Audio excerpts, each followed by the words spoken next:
I'm super excited because over the weekend I learned you have a degree from the London School of Economics in. Social anthropology. So let's go there. What led you to anthropology? My passion for reading cultures. So when I was a teenager, I was fortunate enough to travel in 1995, in October 1995, to the Ukraine, current Ukraine to Kiev. I spent a week there, and it was like literally traveling into a different planet. It was, just after Perestroika, the city was completely broken, being rebuilt, and it was very green. So I had a feeling that I'd landed actually in a park and gardens. It was one of the greenest cities after Hamburg in Europe. And I felt that I was on the edge of something with these absolutely beautiful churches everywhere. And I was just 17 and was traveling with a childhood friend whose parents had divorced and whose father had become one, if not the first Western architect in Kiev. And I realized that, but it was a very mysterious period because I was actually always interested in people and interested in psychology because at the age of 13, if we go back, I began a Freudian psychotherapy between 13 and 20. So I asked my mom, who was much more open to these questions than my dad, look, mom, I'd like to understand the origin of my emotions. And I was in all boys school at the time. And I went and I underwent twice a week of therapy that lasted 7 years. So I arrived and I was fascinated by, let's be very honest about the beauty of the women. It really stunned me. I was just 17 and I was fascinated by the faces. I felt that it was a mixture of different cultures and ethnicities, and also the sadness. There was a certain sadness. So my psychiatrist would say, look, you're projecting your own childhood onto those faces, whatever, in a typical Freudian way. But I was interested in understanding and reading the culture. So I left, literally struck by thunder, went back to Switzerland. I was still in high school. I had 1 year to go to finish high school. And I realized that one day I'd be back and I'd speak Russian. And that week was a turning point. I realized that I needed to know the language to feel alive, so that my soul could be alive. I felt that I needed, it was very mysterious. It was literally, I knew it. And the language is quite complex. So I was offered a little book as a present, and it was hard to manage it on my own. So I sort of left it to one side, finished high school, but all my grades dropped. I was a good student until then, and my grade dropped because I had one sole focus was to go back. I couldn't actually focus anymore on high school. Everything seemed completely peripheral because I felt that I discovered a land and a people that echoed something deep within me. So forget, I'm Swiss, born in Switzerland, but originally of Persian extraction. I had never been to Iran then. So it somehow I discovered later on a compromise between my Persian roots Interesting. and my Western upbringing. And all this, remember at the time, no one or barely anyone spoke any English there. So it was very intriguing. I had the feeling that I was in a Scorsese movie, that I was literally but east. Were you afraid And at all, or did you just feel so pulled to it that you had to? no, I wasn't afraid. I mean, it was just 1 week. We had a bodyguard, but it was actually quite dangerous. I mean, our bodyguard had guns. Exactly. So so I was 17. I'm in the Ukraine. I spent a week there, and it's almost as if I, it was very hard to put words on it, but I became totally obsessed. I had one desire was to be back there. I felt that this was my land, but my land meaning it was the terroir or the environment in which I felt alive. I felt that my soul was alive. I think that was the best explanation that I could give myself and my therapist at the time. And I finished high school, and then I had a couple of options. Had I followed my heart, I would have gone to theater school, and I would not have gone to university. But there was some family expectations. My father being an academic, and it was pressure, and Sure, sure. but implicit actually. And I found a healthy compromise by studying anthropology and law initially, and I failed my law exams in my first year. I was completely. The only thing I find interesting in law was mediation So you're studying anthropology and law, in but my first year. anthropology pulled you and law kind Anthropology of told me, rejected you. let me be honest. I entered the London School of Economics, which is actually famous also for its social anthropology department. I came in, so let's go back a step. I finish high school, I take a year out, I work, and I self-finance a trip to St. Petersburg. I decided to go to, which is objectively one of the most beautiful cities in the world, but and the Russian one, the most European one. I go to St. Petersburg and I study Russian, and I learned it very, very quickly.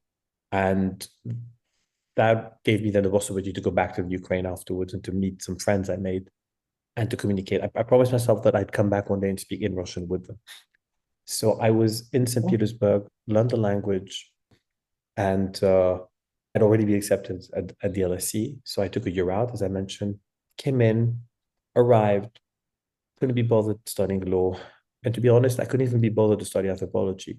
I had an immense calling to go back to Russia. Why? Because the life questions I had were not being answered through the prism of social anthropology. So what I was constantly being told and taught at the LSE is everything's a cultural or social construction. Your perception of masculinity, femininity, etc. So remember, in the US, you've got four branches in anthropology. In England, you have social, what Americans call cultural anthropology. So essentially, it's sociology of let's say, non-Western states, where you go and compare how they think, culture, nurture, etc.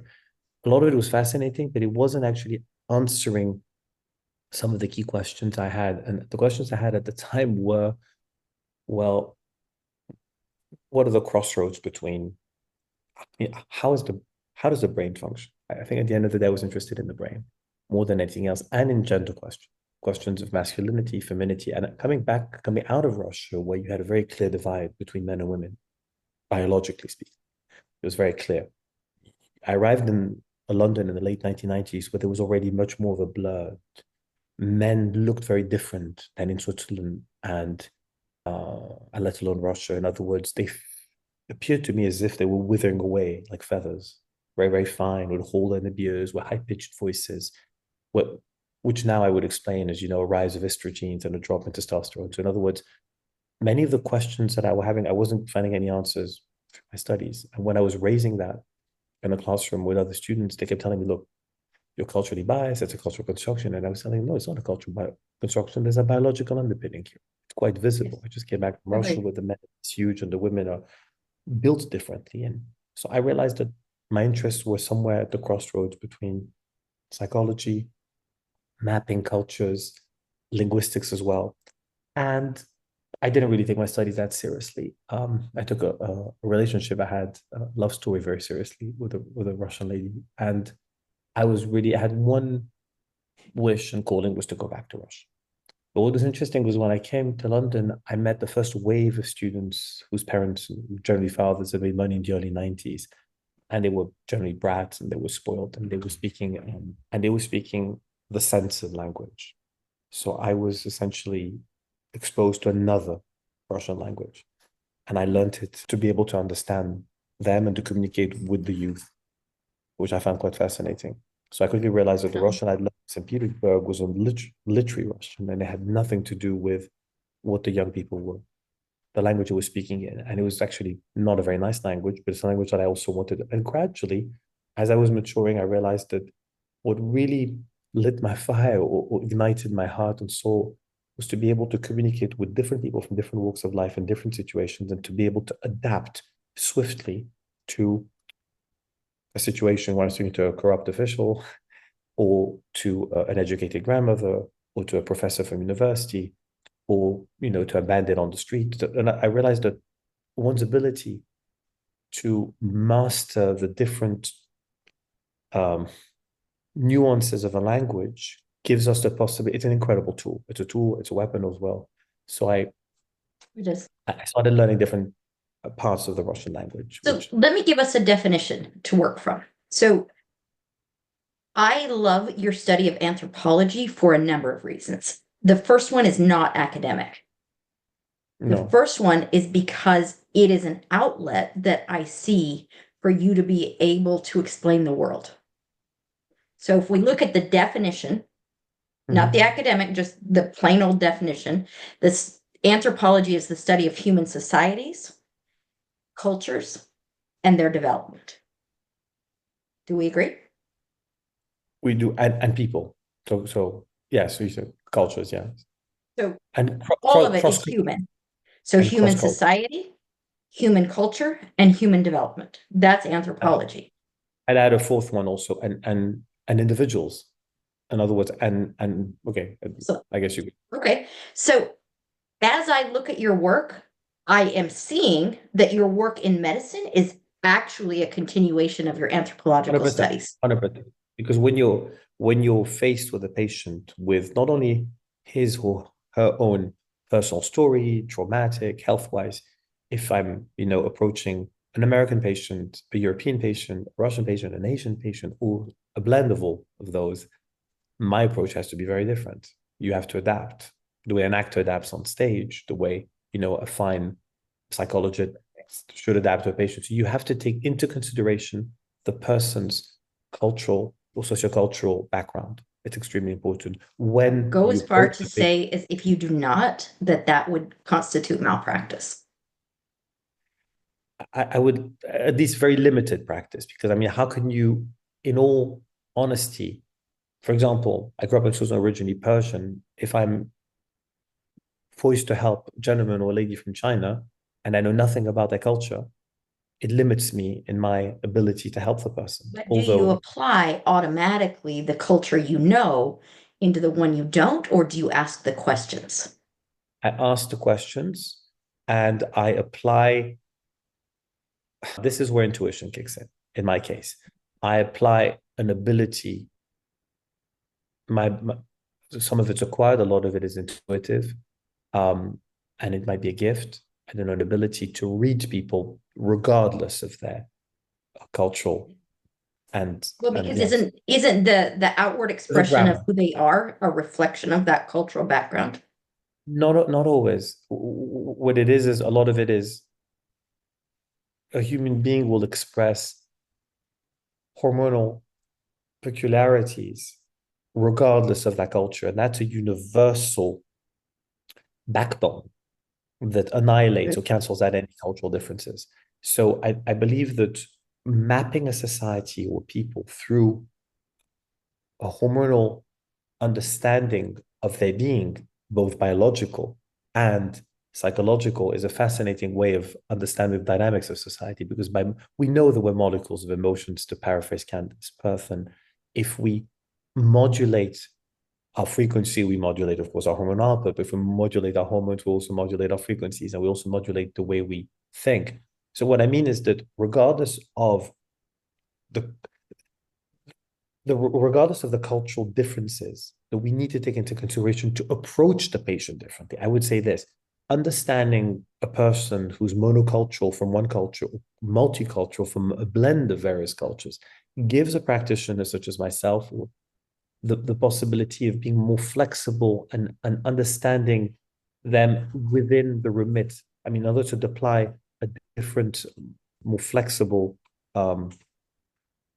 approach, but also adapting to them, if that makes any sense. Makes perfect sense. I think, but I'm wondering, in your studies of Russia, if you were exposed. I did some research on Siberia because that seems to be where you have gained a lot of your wisdom that you're using in your practice. Are you familiar with the legend of the eternal ice? no, I'm not actually. May I tell Believe it you? or not. Yes, please tell me. Okay, so this is actually a religious tradition that's been passed down by oral tradition for many, many generations. So this is how it goes. And I think that you live this legend whether you know it or not. The legend of the eternal ice is a cornerstone of Nganasan oral tradition from northern Siberia. According to this legend, a powerful spirit named Seer dwelled in the frozen north and wielded control over cold and ice. Long ago, Seer decided to blanket the land with snow and ice, transforming the environment into the harsh Arctic tundra. The people, initially frightened and unprepared, faced a world that seemed unlivable. Seems pretty unlivable to me, too. But through resilience and ingenuity, they began to adapt. They learned to hunt seals. They learned to fish through holes in the ice. They learned how to construct a warm shelter.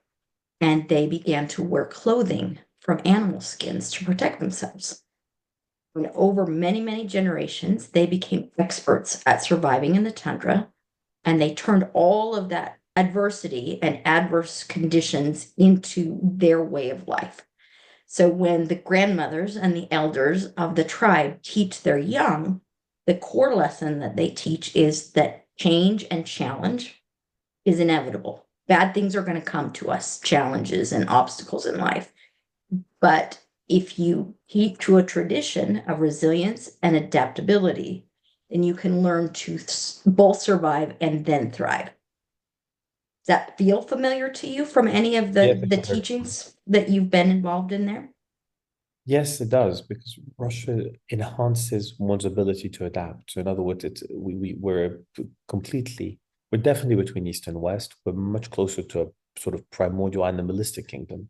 We're much closer to flora, nature, and animal instincts that we find, enshrined within us. In other words, we tap into a hitherto unknown abilities. I mean, I experienced a lot of racism in Russia, but I mean racism which could lead to death, because you're dealing with a very brutal society. I mean, generally speaking, that's undergone wars, it's inflicted wars. In other words, the cells have memories, and there's a lot of violence in the Russian culture and power struggles.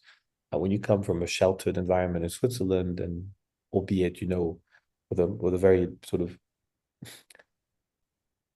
rich history in Persia, it's a very different dance, and it's a very different form of violence, or power struggle. So Russia definitely taught me to survive by using adaptability, and also adapting to the climate, adapting to, I mean, back then it was constant paradoxes. When you travel, one of the fascinating things is reading, interpreting, making sense of these paradoxes.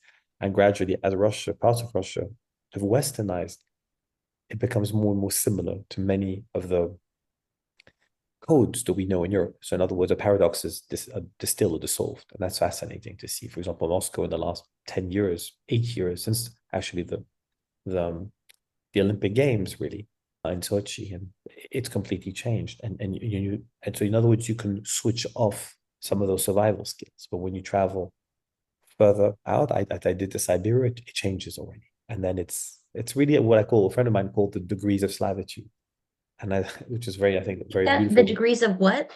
Slavitude, Slavitude. I don't know if this word Oh, exists. that's cool. The more you travel into it. And there's a book that really made a huge impact on me by Colin Thurban called In Siberia. He traveled, a British travel writer who won an award for this book. He wrote another book, Among the Lost Heart of Asia. And he traveled, and he spoke about the Siberian mites, and he spoke about the kindness of the people. And there are many theories about this, the gulags, the camps, a lot of the elite was sent there to labor camps. And so in other words, you have, a lot of pain, but people have had to, hold tight, and Yes. and and support one another. That there is really that Russian soul we talk about, or we hear about, or we read about, actually stems from Siberia. And the Russians themselves admit that there's, Moscow, St. Petersburg, Siberia, and the rest of Russia. But the Siberian as a people epitomize that not only through its nature. So there's a breadth, a wealth, and a depth to Siberia, which I have never experienced anywhere else. Of course, I have many countries that I still want to discover, but I have found the culture to be, the people to be, in spite of the brutality, there's an incredible noblesse in the way they interact with others, and a kindness. Although I don't even, for example, this most recent encounter about a year and a half ago, I seem to have a gift for attracting very interesting people on my life path. And I was on a flight between Geneva and Zurich, so it's about a half an hour flight, and it's leaving a voice message in Russian to a friend of mine, and a gentleman who's sitting on my left with his wife on his left. And he turns around and says, I think we have something in common, or something along these lines. And we start chatting. Within 5 or 6 minutes of our conversation, I tell him what I do, and I'm traveling to south of France, actually via Zurich, to see a Russian patient. And he tells me, wait, look, what you do is very interesting. You need to meet this astonishing gentleman who healed me from the gout. And I invested and built a clinic, or helped him grow his clinic in my city in Western Siberia, in a city called Surgut, which is not famous for its tourism. So I said, okay, really? And he said, you need to meet him. And he does visceral treatments, massages, the GI tract in an unusual way, plus massages also your spine. So he modulates consciousness through the gut and then massages the spine. So it has a huge effect. So I thanked him. I said, with great pleasure, but more out of politeness than out of, I couldn't project myself traveling there for that. And about a year and a bit later, I ended up spending 16 days in his flat with his cat and him, developing a friendship, meeting his friends, and actually undergoing 16 days of treatment. I was supposed to spend 3 days. Then I changed my flight twice. And it had a huge effect. And some of my closest friends tell me you've changed tremendously since even your voice has changed. Your awareness, it's very interesting to see how much, function and structure are connected. But all this to say that Russians function, why function very much the way they do. It's still very much based on relationships, friendships, people, codes of honor, love, all the important themes. We haven't totally merged with robots yet completely. And even if the world is going in that direction, it's not depersonalized. I don't think it is. I think the robots will become more human than I also think so. humans I think robotic. but I think there's a So lot one that of we the can. one of the products that you utilize inside your practice has a term that I believe, at least for the Siberian version of them, comes through this legend and this philosophy of adaptability. And the 100%. medical term is adaptogen. Very much so. As many of us know or don't, the after World War II and during the Cold War, the US and the USSR were, of course, at war, but they were also at war, from a philosophical perspective, because they were working a lot on the elite military, athletes, and astronauts. And the Soviets, led by a fascinating scientist by the name of Nikolai Lazarev, rather than give amphetamines to these three groups to boost their performance, they quickly realized that wouldn't it make more sense to enhance their adaptability, to enhance their ability once they come back from space or from, military operations or athletic challenges? Why not enhance how they adapt once they come back? And Lazarev started looking at a family of herbs that grow in China, but grow in Kazakhstan and in the pristine Siberian highlands. And he noticed something absolutely fascinating with these plants, which he later coined adaptogens, that these plants had non-specific abilities. In other words, they were not speaking to a specific gland, for example, the thyroid or the adrenals, but they were speaking upstream to the brain, to the hypothalamus, sending signals, hence specific, upstream to the brain, which then in turn filters signals from outside, so exogenous signals, cold, heat, survival, stress, fear. By filtering these messages, this information, it then sends signals to the pituitary, to the thyroid, and to the adrenals. As many of us know now, we speak a lot about the hypothalamic HPA or HPTA axis, hypothalamus, pituitary, thyroid, adrenal axis, where all the hormones are produced in every human being, regardless of age. So Lazarev realized, well, hold on, what are these herbs doing? And he realized that these plants or herbs were able to withstand a Siberian winter of back then, of the 40s. Now, a Siberian winter back in the 1950s was one of the harshest one can imagine, going down to minus 60, 70. Definitely. And he said, well, if these herbs are able to survive the winters and survive them, what does that tell us about their experience with death or this near-death experience? What properties do they have? How do they manage it? What intelligence do they have? Astonishingly, the same herbs, as I mentioned earlier, that grow in China are pharmacokinetically, so if you evaluate them, identical. For example, rhodiola. I love that. However, energetically are completely different by virtue of the environment in which they grow, the milieu. We come back here to Claude Bernard in France. We come back to the philosophy of naturopathy. That's one of the reasons why I love naturopathy. I love its philosophy. It's very, very broad. It makes complete sense. And it resonates because it's really a way of life, an outlook on life, a different Weltanschauung. So the Chinese herbs don't provide the same health benefits as the Siberian ones. So he realized that these herbs were not only passing on information, so properties, tangible, measurable, biochemically speaking properties, but from an energetic standpoint, these herbs were passing on the struggle with survival, death survival. So they were, in other words, passing on an intelligence, and there was a transfer of intelligence occurring between these Siberian herbs and us, our herbs. As we know now, cells speak to one another the way musical notes do. It's a dance, it's a concerto, a symphony, any way you want to look at it. So these herbs were passing on an entire array of properties and of life experiences to our cells, altering in turn the milieu intérieur de Claude Bernard, so the internal environment in which everything, this is all about the milieu intérieur. We just saw that with the COVID. It really is about how the immune surveillance, how the body's innate intelligence can be tapped into and how it understands signals and survives and again adaptability. So then he classified these herbs in primary, secondary. So there were different classifications made to these herbs. And I discovered actually these herbs, ironically, in Southern Oregon in 2009 when I was. That was a long ways from Siberia.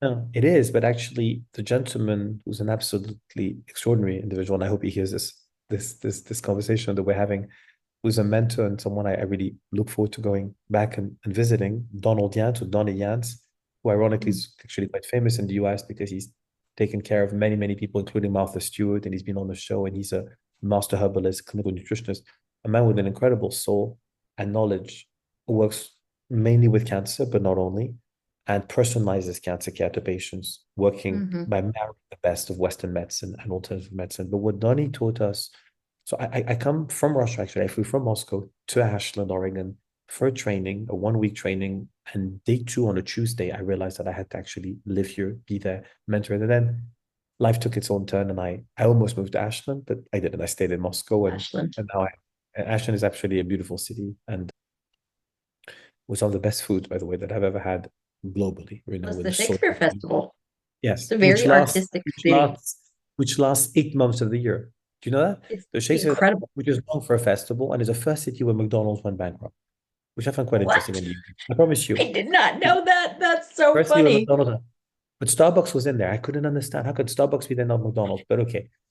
No What I find kidding. is here I am. I come from Russia, and I meet Donnie, whom I discovered through my best childhood friend who's in New York, whose nutritionist who now passed away, Robert Crayon, who's a fascinating man out of Boulder, who was also a pianist, who loved Shakespeare, and who introduced my friend Philip to one of Donnie's tinctures, Power Adapt or Vital Adapt. And Philip said, "Have you heard of this mouse?" I said, "No, I haven't." I researched it, wrote to Robert Crayon, and finally gone in on a scholarship for a week, or partial scholarship, I remember. And when I met Donnie, I realized that Donnie was talking about the importance of supporting a patient's vital force with cancer or not cancer. And it made a lot of sense to me, rather than jumping in what he calls the honeymoon effects of heroic detoxification, which often fails because a person comes in regardless of the lab work.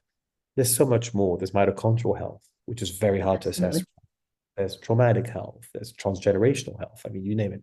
So a person arrives, and you jump into something sexy and powerful, and you can deplete the person at so many different levels. Wouldn't it make more sense to raise a person's vital force, since we know that an organ such as the liver, that's responsible for most of the detoxification in the body, needs energy or vitality to detoxify?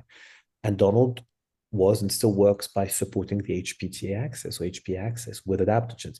And Donnie was introduced in 1990 or in the early 90s, if I'm not mistaken, by a gentleman named Ben Tabashnik, a Russian scientist from Moscow, originally from Baku, from Azerbaijan, which ironically is the same republic where my ex-wife was from. So it was all happening at the same time. I was getting married to a lady from Baku.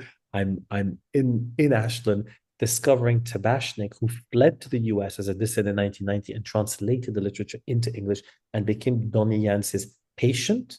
He had cancer at the time, but also alongside that, supplier of some of these herbs that were coming from the Far East, from Siberia, directly to Ashland, which, by the way, despite the current geopolitical climate, still being supplied to Ashland, which is really wonderful, through his son. I think he passed away, and I remember meeting his son Oleg for lunch in Ashland, and I was quite intrigued. Here I am, a tiny, beautiful gem in the US, meeting this incredible community led by Donnie and his wife Jennifer, and here I am, straight from Russia, speaking the language, discovering about adaptogens. I thought this is the beauty of actually health information traveling freely. And we're talking about, smartphones hadn't appeared yet, and it was still, the end of an era. We had cell phones, Definitely. of course, in the late 2000s, but things had not accelerated the way we did now. YouTube wasn't as prominent. So it's quite interesting. And I realized that one of my passions is really traveling, meeting fascinating healers, practitioners, individuals, essentially, taking their life Sure. stories, knowledge, and whispering that information to other cultures. So I've made it a mission of mine. I maybe spoke to that I launched very recently, the Million Minds Mission, the podcast of mine, aimed at spreading information, reaching at least 1 million people, hopefully cross-culturally, and doing this in different languages. Because I can, consult in Russian now and lecture in Russian as well, and French. So it gives me this possibility to adapt to my patients and also to take information, because the French are wonderful theorists, but they can't market this, their story and their practice the way the Americans do. The Russians are fascinating researchers, but but they can't as well. And regenerative medicine Sure. originates from that mainly. Because The National Center for Biotechnology Information tells us last year that only 12% of medical treatments are based on the entire body, on the system as you just described it, instead of symptomatic or detoxification or uh, sickness-based treatments as opposed to wellness-based treatments. One, do you think that that's accurate? And two, what do we do with that? It seems like it's not working. the first question, thank you very much, Kim. Where are these stats coming from? I mean, we need to understand the way Um, Western medicine I evolved. I can tell mean, you, the this is done from a study on geriatric medicine, and uh, it would appear that much of it was done out of it's it's got a pretty global scope of study. The we specific need to understand. populations that they're looking for, some of them are out of Taiwan, some of them are out of the World Health Organization. So I think it's a general statement of our focus on sickness instead of wellness. That's very true. I mean, the Western model post World War II has become one which has unfortunately detached itself from its historic definition. So medicine for centuries in different civilizations, including in the West, were for a long time person specific. They took into consideration the individual biochemical makeup, to paraphrase Williams, of notion of biochemical individuality. So we would listen to the patient, ask questions, observe the person like a detective, and gather data and information, structure that information, and generally in archetypes. The Vedic tradition had its way of doing it, so do the Chinese, the Persians, many of those texts have been lost. Any way you want to look at it, we're gathering data and we're looking at archetypes and we're respecting the fact that each individual is unique within that archetype. After World War II, the course of medicine took a very different direction, and the the the essence of naturopathic medicine is to celebrate not only uniqueness and the power of nature, but the fact that one is healthy when one thrives. So health is a construction, the way a relationship is a construction. So you can't just accept health as a given, because you really have to work at it. It's a co-participatory journey between a person and a practitioner. So suboptimal is not accepted as being healthy. So in other words, the whole Western model today is, oh, you're disease-free, therefore you're healthy, which is, the wrong premise to begin working from. A, B, oh, you're genetically determined. That we now know is complete, we're predisposed, but one's lifestyle choices, which incorporate mind over body, body over mind, can activate or silence a gene, a predisposition. So the course of Western medicine took a very different direction in the West after the war. It didn't in Russia. In Russia, doctors were not, and still are not to a certain extent, to a large extent, prescribing for big pharmaceutical companies. They're not. I don't know if you know, but anyone can walk into a pharmacy and purchase any medication without any prescription in Russia, which also has its downsides. In other words, there is um, no extraordinary, how can I say, celebration of a white robe. A person will trust his body, his relative, his neighbor as much and challenge his doctor. And you see that a lot with Western, Russian ladies who come and give birth in Switzerland, for example, or in European countries. And even pre-COVID, they were challenging the gynecologist, and Western doctors felt very, with their, ingrained arrogance generally, felt very challenged and uncomfortable to have patients tell them, I want these tests. Hold on, stop playing doctor. I'm the doctor. Well, now it's all changing, with AI and post-COVID, the doctors are more and more challenged, and many of them will perhaps be replaced because, so because they'll be forced to go back to the model of pre-World War II. So in other words, in Russia, regenerative medicine, let's say a researcher and a doctor were generally often the same person. Or if they were two different people, they would work as a team. The way that in Siberia you hold hands or you support one another, not just in Siberia, but I'm saying in Russia, there's a support network. And we saw that a lot during the COVID, by the way, much more than in the West. They don't prescribe as much, and they're looking at, and remember that you have also an entire tradition of sanatoriums where you would go and be exposed to liquid nitrogen, to different heating baths, etc., which the Germans and Austrian, and now of course part of India and Thailand have somehow borrowed to create these beautiful centers, and they do it artfully and very elegantly with a lot of luxury. But when you travel, as I have and as I will continue to do in parts of Russia and the former Soviet Union, I did this in Kazakhstan, you see places that are still relics from the outside that lack the luxury and the beautiful service and that experience, the cocooning that you have in some of these more prestigious clinics now, and as I mentioned, in Austria, namely in other parts of the world. But the quality of the treatment far surpasses what you get in Western clinics. I mean, if you're results driven. So remember, Western medicine is symptom orientated. So there's a symptom, I wipe out the symptom, I've done my job, I've cured my patient, which actually is not true. But what you've done is you've wiped out a symptom. Fair enough, and that's great. And that has its place, namely with acute situations. When it comes to chronic illnesses, or when it comes to preventive medicine and building health versus fighting a disease, it can't do a thing because it's not looking at the root causes that lead a person to having these symptoms. It's not interested in that. It just focuses on, okay, I'm a dermatologist, there's a problem with the skin, bam, here's a bit of cortisone.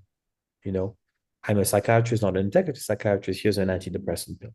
You see it a lot in the US. I'm actually shocked by how much people are exposed to medication and drugs. And then remember, all of that has an effect on various organs and detoxification pathways, and therefore on hormonal output. And then one is surprised if, and this is when it becomes really fascinating, and this is the crossroad, or the crossover, with anthropology.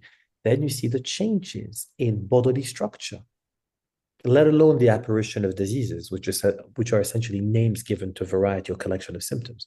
But you actually see physiques, bodies, just as a natural observer, as a photographer walking, through life in the US, that you do not see in Europe yet, and that you do not see in Russia yet.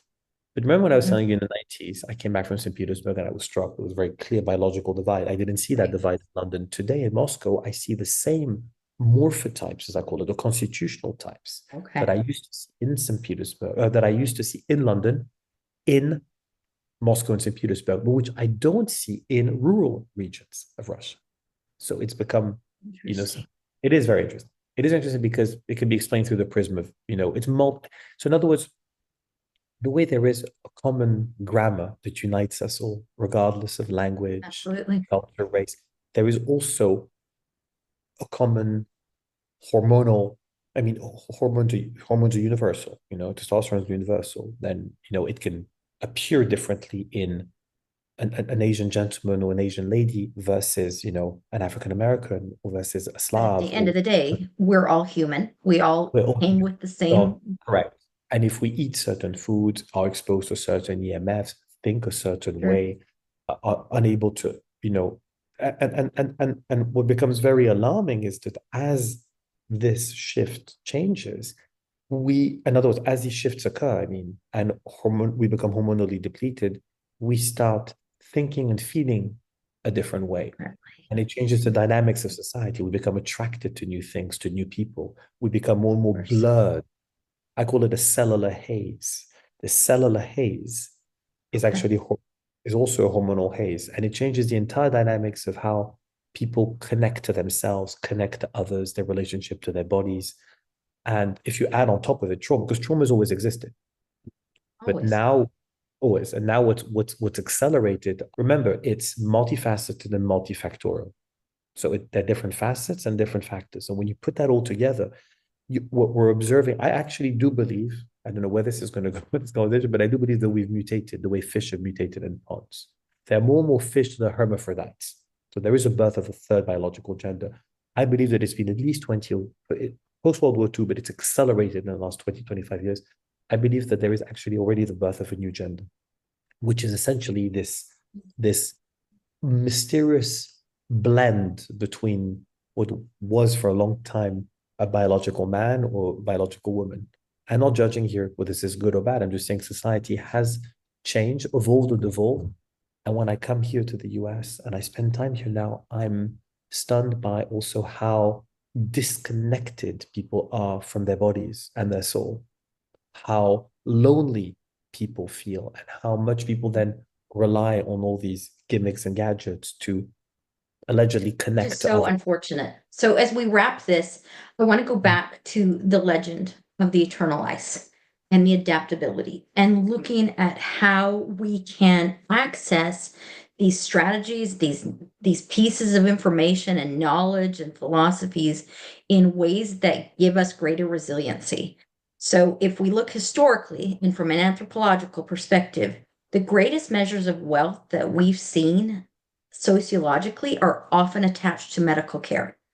So, inside any royal house, in any nation, in any power, we see attached to that leader really good medical care.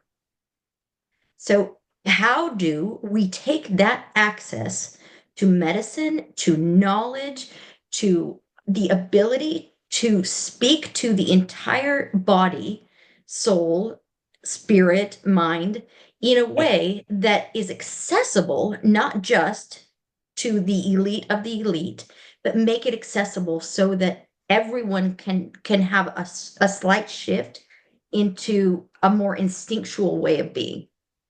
Thank you, Kim. Not as we know, knowledge is power, and one of my aims is to simplify the breadth. I mean, this overflow of information to enable people to, from any walk of life, as you said, not only limited to a financial elite, to be able to take that information, to make sense of it, and eventually to start equipping people at home.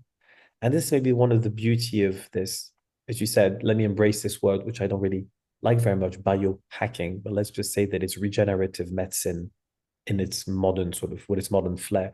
What I find fascinating is more and more people, I believe, as we get older, and when baby boomers, and as life is extended in terms of years, maybe not in terms of quality of life, the idea is to create that shift. And the COVID has helped us tremendously become aware of that importance of becoming actors of our own health. In other words, to invest in health span, to deploy simple strategies that are easily repeatable without many artifacts, many products requiring huge budgets for supplements, and just doing things in a logical way, but also investing. So getting young ladies before they get pregnant to understand that the decisions they make today will be passed on, passed on to the next generation. Today's decisions shape tomorrow. Someone said tomorrow is new yesterday, but will shape tomorrow's generation and will have an impact on, whether a child will or not have to wear glasses before the age of 5. You see more and more kids now wearing glasses with bad eyesight. And a lot of that are errors made due to a lack of knowledge. So in other words, informing and then enabling people from different walks of life to start, and we're getting here to the crux of the matter, enabling them to actually have and to build a corner in their homes, be it a combination of red light therapy, understanding the importance of sleep as maybe the first and foremost pillar. What mattresses are they sleeping on? Are they ionizing their bedroom? Is their spouse is breathing, snoring and breathing as well, but snoring. And what does that mask? Is it sleep apnea, obstructive or not? Is it hypopnea? Is the brain receiving or not? Is that morning depression, which is lasting in a woman's husband, for example, a gentleman may be masking andropause, with a drop of testosterone, so the male version of menopause. how can hormones be supported naturally before one needs to have recourse, if one so chooses to bioidentical hormone replacement therapy? Not with, but also understanding the importance of aging gracefully. I personally believe that there's a beauty in aging, but there's a fine line between aging gracefully and disgracefully. And what I see in Northern America, what amuses me but surprises me too, is this not only quest for immortality, this quest for fighting the aging process. We're fighting the bacteria. We're taking a Kalashnikov and we're going after, the enemy. I would like us to remove this, this jargon and this this outlook of warfare vis-a-vis ourselves, and support and nurture the internal environment, which is what the fathers of naturopathic medicine used to preach, which is we have parasites. We have a lot of, excuse my French, mess in the body or crap in the body. Why don't we support immune surveillance? Why don't we have simple, actionable therapies and habits and rituals in our homes that enable us to get the best from the light, such as photobiomodulation, the best of the air we breathe, ionizing the bedroom, if we're living with a moving. So all these things, movement, sleep, emotional health.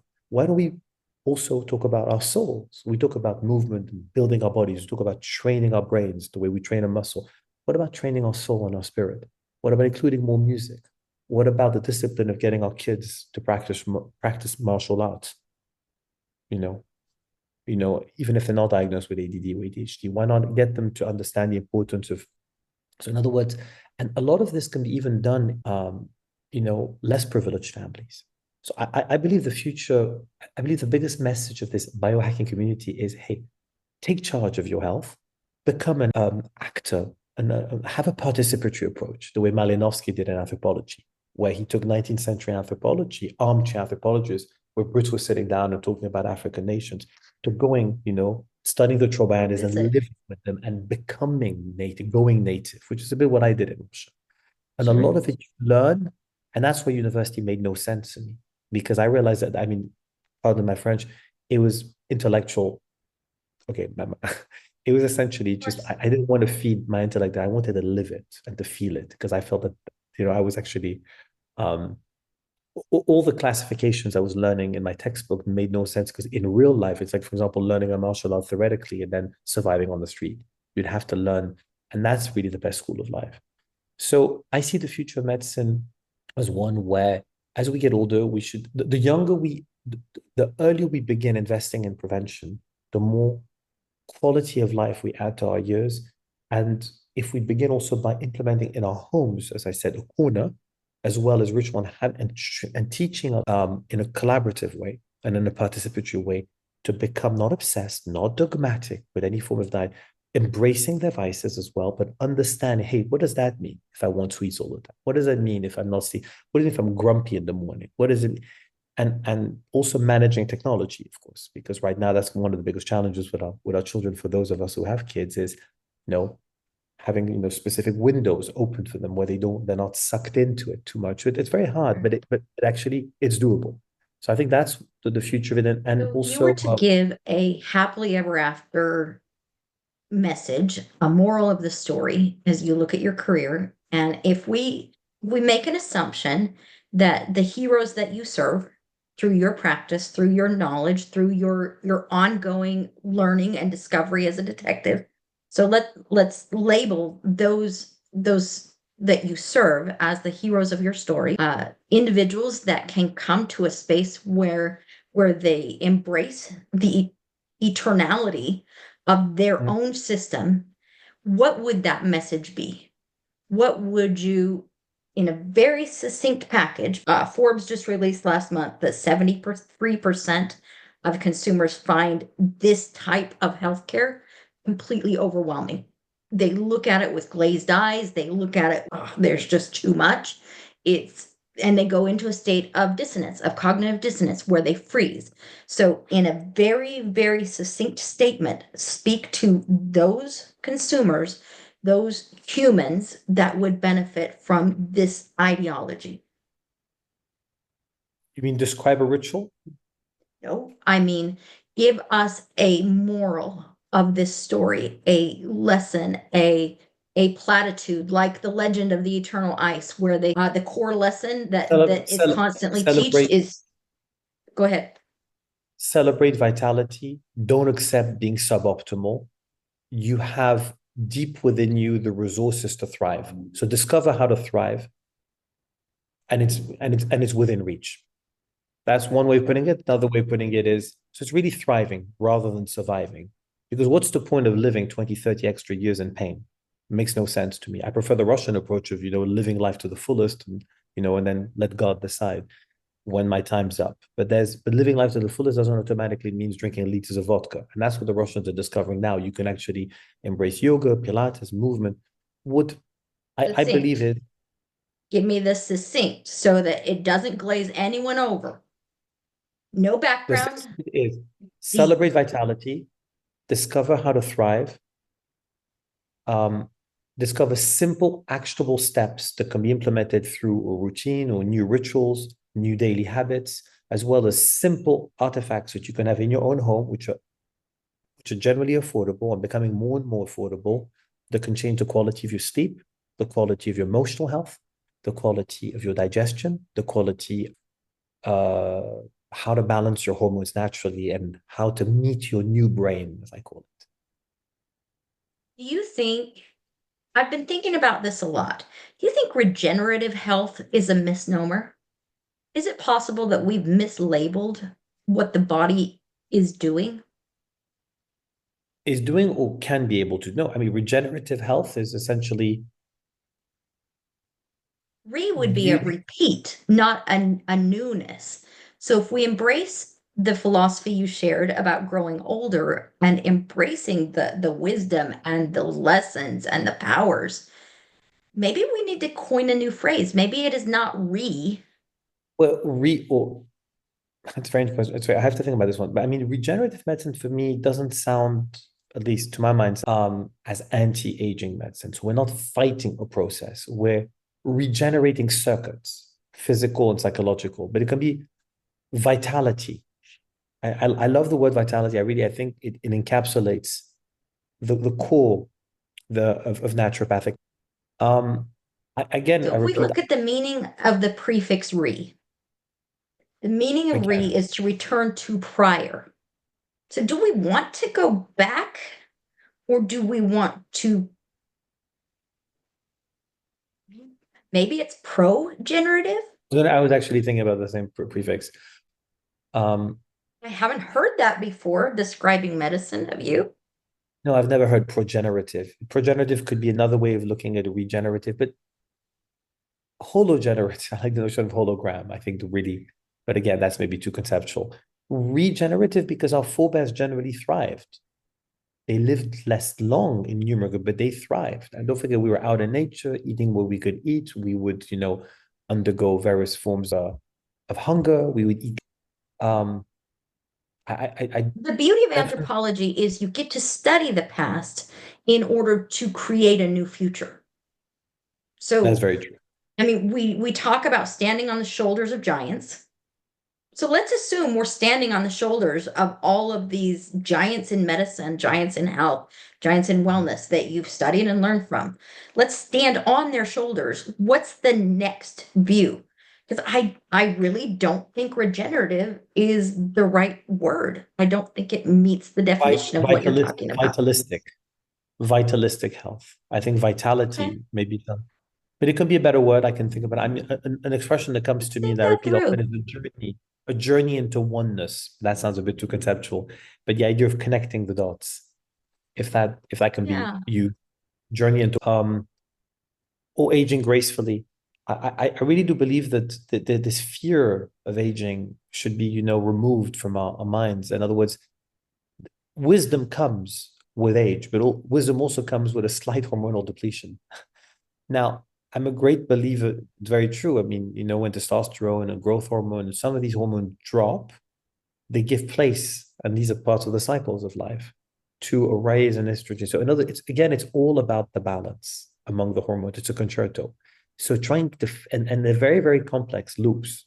So to want to actually try to fight it I think is wrongheaded, because if one worked, we know we're first and foremost energy beings, and this is something that we're missing out on in the West. If we include, and I Yeah. repeat, more spirituality, in other words, praying, forgiving, music, self-love, loving, and we teach our children how to love themselves and how to forgive and love, their neighbors, and how to then, I mean, where are we taught how to build a relationship later on to become, a better spouse, or to choose to, to remain, in a bachelor, whatever the direction might be, but how to become coherent with oneself and to find that happiness. We're rarely taught at school how to, how to become happy or in our families at home. So I believe that if more emphasis was placed on the soul and celebrating this cellular exchange through music, and there was more music and more martial arts, you know, Sure. Yeah. Expression. incorporating God, the expression of God through nature, through music, through, um, religions that we would study, but not to become dogmatic in any way, but to find that balance, Mhm. untying trauma, working on traumas, incorporate different therapies for children, and more art. I believe we would see a very different, a brighter world, Exciting. and we would enhance adaptability. It comes back to what you're saying. As we get older, we become stiffer physically, mentally. We become more rigid. And one of the beauties of interacting with younger generation is they're generally more fluid. And if we were able to enhance adaptability, we would also support and feed fluidity, cognitive, emotional, cellular. And I believe one of the Definitely. keys to aging gracefully is to support that flow, that chi, that life. So I have a suggestion. See what you think of this. Tell me. Instead of regenerative, which would mean we're going backwards or we're repeating, so maybe we don't want regenerative, or generative is the birthing, right? It's the creation of the body. So maybe what we're talking about and looking at is super generative. Super generative. Super as a prefix would mean above, Yeah. Super generative more medicine. than. So we're looking for generative is to know pro-generative, vitalistic, super generative. I like that there's a dynamic to it that I like. So you're saying you're offering to coin a new sentence to what I'm I'm sharing. saying that the meaning of the word sometimes gets in the way of the adoption of the philosophy. Very much so. What about longevity? I mean, longevity or healthgevity. A colleague of mine has got a brand called Healthgevity, which I love. The concept that I devised around healthgevity makes sense because it's not just about the length; it's about the quality or Yeah, qualitygevity. definitely. Healthgevity. Actually a very astonishing line of nutritional supplements, emerging peptides, herbals, healthgevity. Out of colleague of mine I This respect is very very much. interesting. A progenerative receiver, so if we use the word in a different context than medicine, is the term for a radio receiver that uses a regenerative circuit, while supergenerative refers to a specific type of regenerate receiver that is known for its simplicity and high sensitivity. Supergenerative circuits, while inexpensive and compact, have limitations. I don't know. I don't know if that's the answer, but I think that it's a question we should explore, With great pleasure. because how We'll we come up with a label word. our health journeys affect whether or not we're willing to participate in them. I keep saying it's a co-participatory journey, and the words that often come back are optimum vitality, Mhm. long maybe, but the idea of um, thriving. I really think that this word, Definitely. thriving in mind Okay, and body and spirit. let's put our ADHD brains on this and go deep. You study your anthropological medical background and linguistics and culture, and I'm gonna the language models, the meanings and the connotative and denotative meanings of each of them. And I think we need to find a better label for this. And this will be the word that will encapsulate what I I believe think in so, with pleasure, rather because than, I think what we're talking about is different. I don't think we're repeating. I think we're in a space of evolutionary knowledge in the context. There is a significant contribution from as you said, multifaceted and multifactorial. yes, Is that the words you multifaceted, used? multifactorial. multifaceted, multifactorial. And that really is, for me, the most exciting part of seeing patients is having to tap into my logical brain and into my intuitive abilities and collect data the way a detective does, and then making that sort of quantum leap and deciding, how do I start?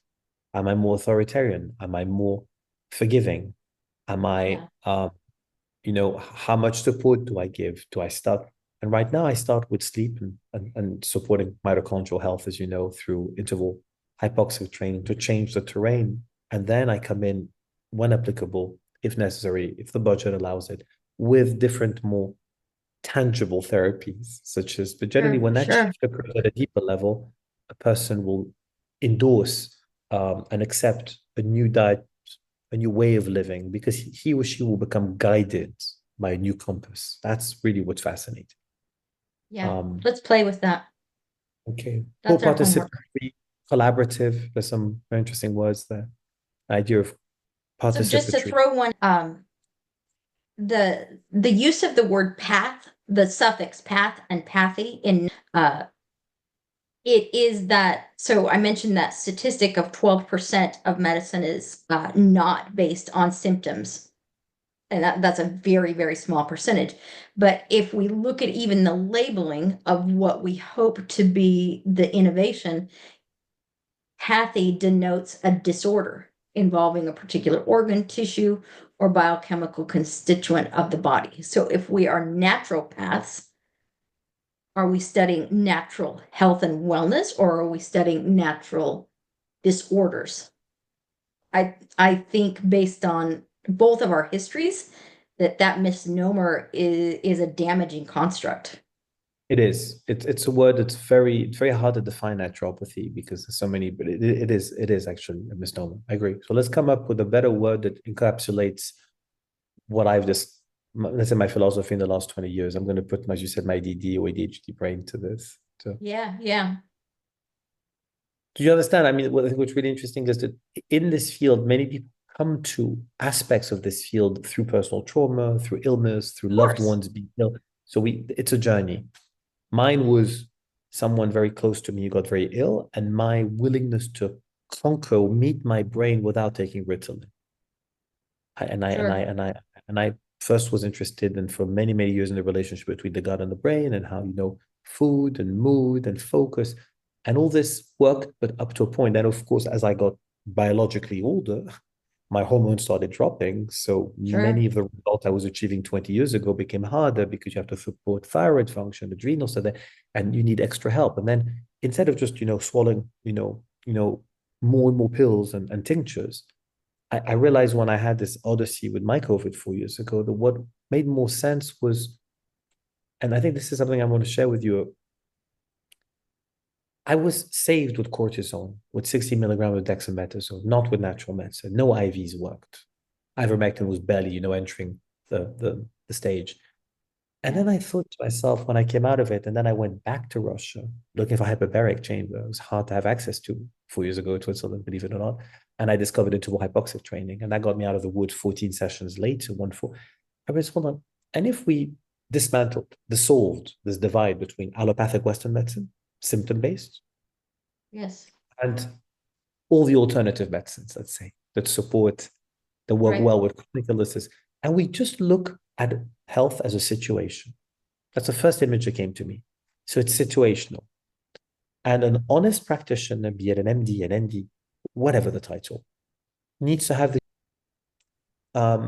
and from their heart to offer an array of different tools that resonate with that person at a given moment in time. In other words, person gets ill or person is suboptimal, the practitioner, holistically minded and hearted, will offer anything ranging from cortisone and antibiotics all the way oral lipoic acid and rhodiola, for example, and or to infoceuticals, or the homeopathy. In other words, he or she will tap into his arsenal, but have the humility and intelligence to say, this is what you need in this situation. This is what I believe you need. And then that resonates or not with the patient or the person at that moment in time. So we dissolve the top-down dogmatic, I know best, and you need to take that. But we say, look, we believe that, hey, you need cortisone right now to get you out of the you need antibiotics. Don't avoid that because Yeah. right now it's acute. But Yeah, we're going to you support definitely have brain. to treat the Yes, the the acute symptoms. state. You don't ignore the You know, symptoms. no, you don't They're a ignore it. sign of something. And this is the issue that we have with alternative medicine in general. People come from a place of pain, they find a solution, they become highly dogmatic, and they preach and they say that's the only way. It's like in religion. It's very sad. And Very. I've always fully, kept that openness and saying, no, there's so many ways because no one truly knows. There isn't a universal truth. And I know that when I was treated with cortisone, I believed in this lady who was caring about me, Anastasia, a doctor in Moscow who over the phone heard me coughing. My lungs were being burnt. My temperature wasn't going down. She said, you need that, that, and take this. And you might sweat tomorrow, but it's going to, and it worked. And the beauty I always remember, I said, but how much do you charge? She said, we'll cover that later on. I said, no, I'm sorry, madam. This is the Swiss in me. I need to know. And she then wrote this beautiful message, which I've never charged for a consultation. My patients have always paid me what they considered necessary, the old Chinese model. So here I am, 2.5 weeks later, saved, wondering, how do I quantify this? How do I put a Yeah. price that my life has been saved and someone's been there following my COVID diary. And Right. that was exciting. And then I thought, okay, well, one thing I will eventually create an alliance matching patients or people in need with pharmacies that can dispense qualitative drugs and supplements and herbs and you name it, and an array of different tools with practitioners, doctors. So in other words, a person is in need, I'll put them in touch with a practitioner who will be vetted according to seal of quality and a code of ethics. And then it's a dance. It's like a date, whether the patient or that person will want to dance and work with that doctor and vice versa. There's a saying in Russian that every doctor has his patient, or every patient has his doctor. And it's very true. And I've always believed when I was practicing naturopathy, more intensely than now, I would always meet the person for a conversation to see whether we were a match and fit for one Sure. another, and then create these health journeys. I never believed in Mhm. charging per hour and seeing 6 people a day because I believe that health can't be. I mean, at least I can't work that way. I need to. I would have to, switch off my emotions and my abilities and essentially just treat it. I remember the big concern that we have now is that because you have many cowboys in both camps, but a lot in the alternative camp, to recognition from Washington, D.C., and to grow in different states, namely in the US, naturopathy has become green allopathy in America. So, in other words, you're treating a symptom using herbs and vitamins, but that doesn't help us. You're not treating the root causes and you're not treating the individual in mind and body.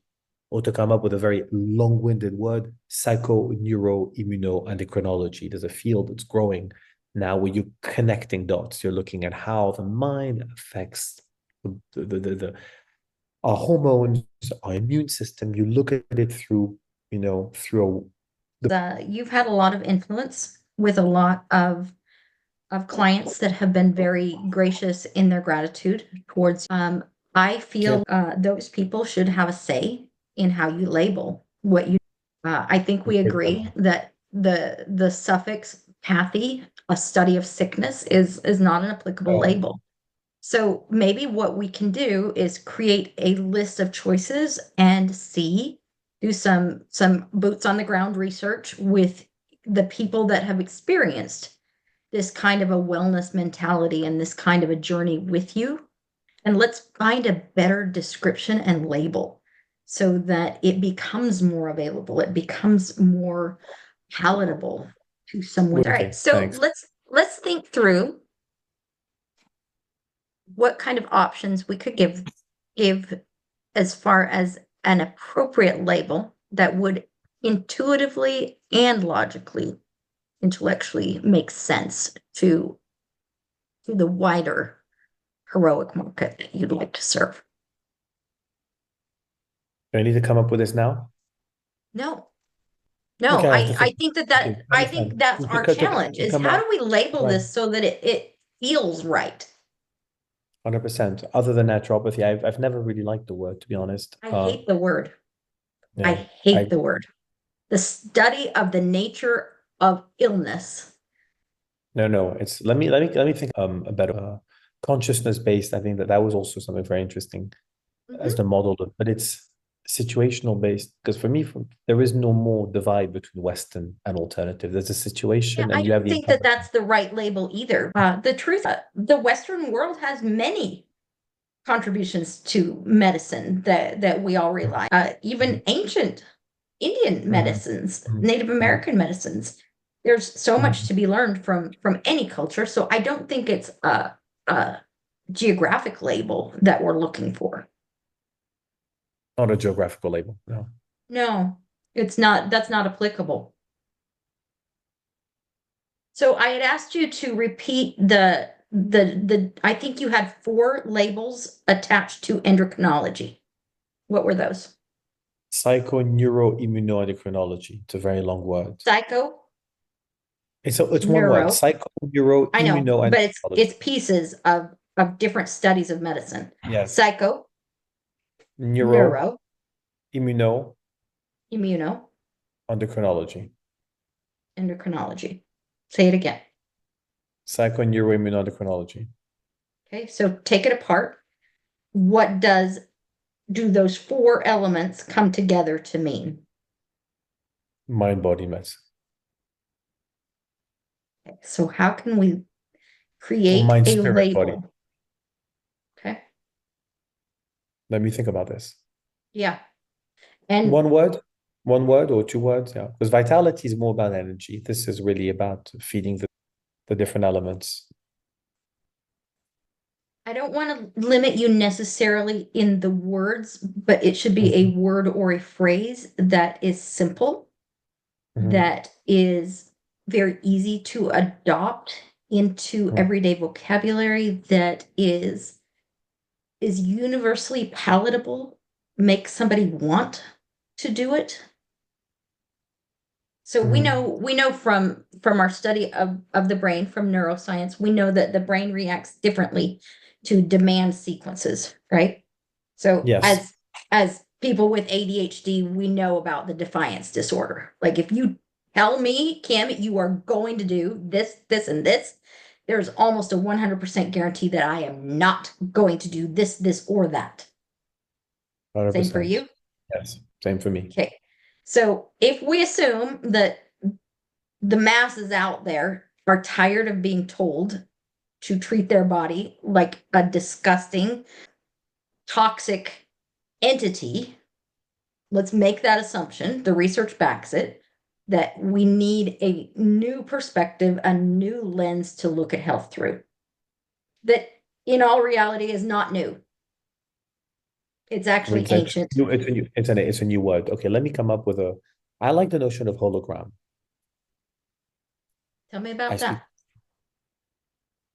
We know from some of my studies in dark field or live blood, the blood can be red, a drop of blood. Blood never lies, and you can actually, under the microscope specifically, you can actually zoom into the internal terrain of the person, and you can, depending on um creative you want to be or how you understand reality, you could also go into a holographic reading of I, my understanding of health is that the health works the way a hologram does. You can look at a tongue, you can look at an ear, you can look at a nose, you can look at the iris. I used to study irises when I first began naturopathy 20 years ago. The German school was very strong in iridology.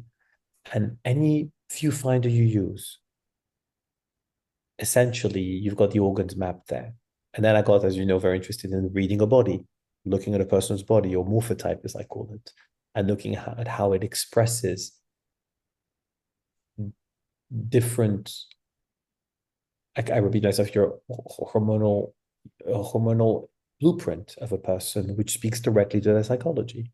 So you can, by looking at a person, understand how they think, how they feel. Then you can now start using voice analysis. But I'm saying any way you look at it, at the end, and that really is for me the underlying message of naturopathy, to use a word we're soon going to dissolve together, is the hologram, the hologram of I think life. I love that. So the prefix holo, if Holo we is go total. definitionally, that is whole or complete. Yeah. So whole being. It's the If we holographic brain, the holographic body, it's a holographic heart. When you look at it this way, hologenetic, hologenetics. I like that because it truly epitomizes and encapsulates with the notion of thriving, of supporting the Really vital force, like it. So maybe it's hologenerative. hologenerative. That's Close your eyes beautiful. and say that to yourself and see what your Hologenerative. body says. I like it more. My body likes it hologenerative. It feels a It little bit, it comes feels there's pretty an extra bump in naturally. hologenerative health. So you're looking at supporting health through the hologram. In other words, any practitioner can use his viewfinder, the tongue, the Mhm. ears, this traditional Chinese medicine, you name it. Essentially, you were understanding the body as a whole. But then you could look at that, as expressed through blood, if one goes um, into that environment, which is really beautiful. I think you found it. Hologenerative. So naturopathy becomes replaced now in our lexicon with hologenerative. Yeah, I think so.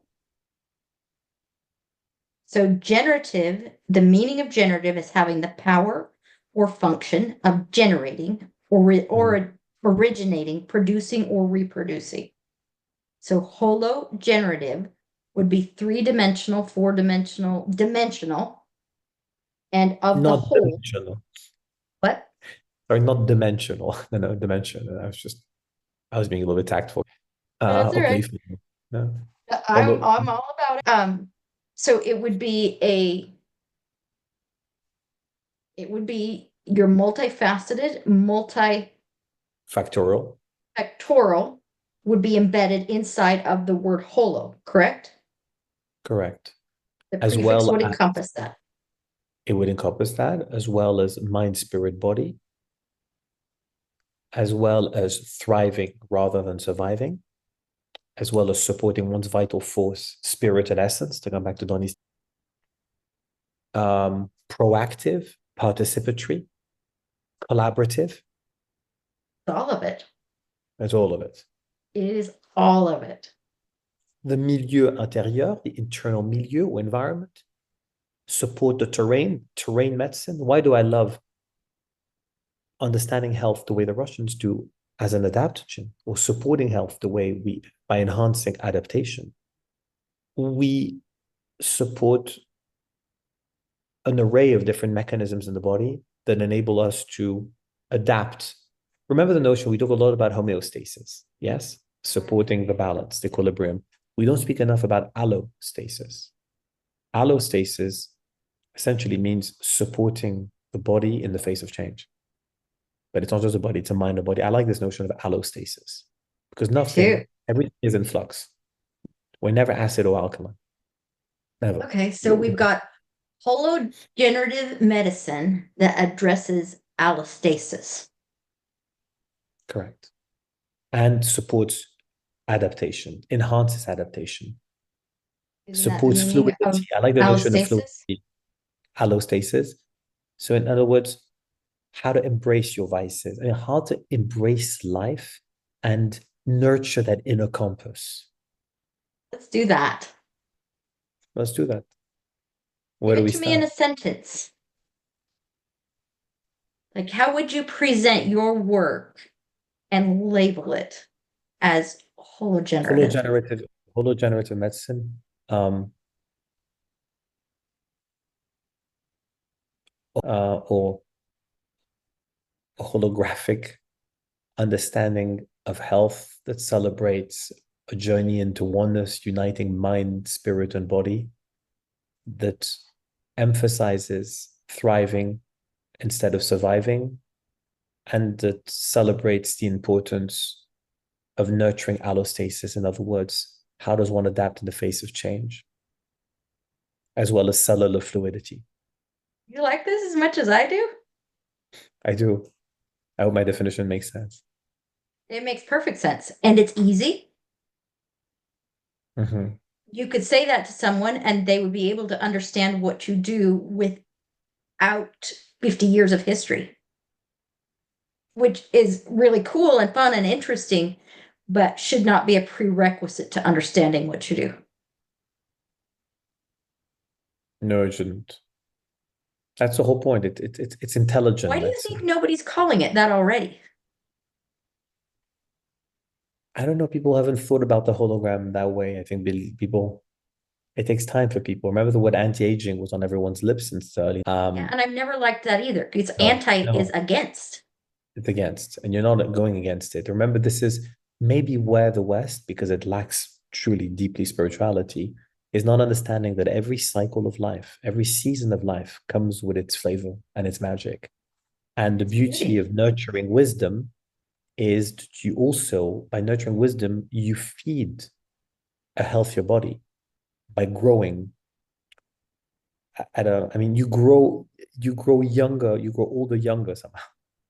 There is nothing bad in growing older if you support hormonal output, if you dissolve cellular haze, if you feed um, hyperintelligence inside the cells, cellular's hyperintelligence. In other words, we're noticing today more and more, as I mentioned, the impact of frequency medicine, and that the Russians have understood a long time ago. The Soviets already understood it, the importance of music, the importance of prayer, the importance of listening to church or whatever. And we've already entered an era where physics impact on medicine will supersede and precede um, the impact of biology or biochemistry. So the I think we tomato found it. So the let's, tomato we eat in Ukraine or in southern Russia on a black soil has absolutely nothing to do with a Californian tomato or an Italian tomato.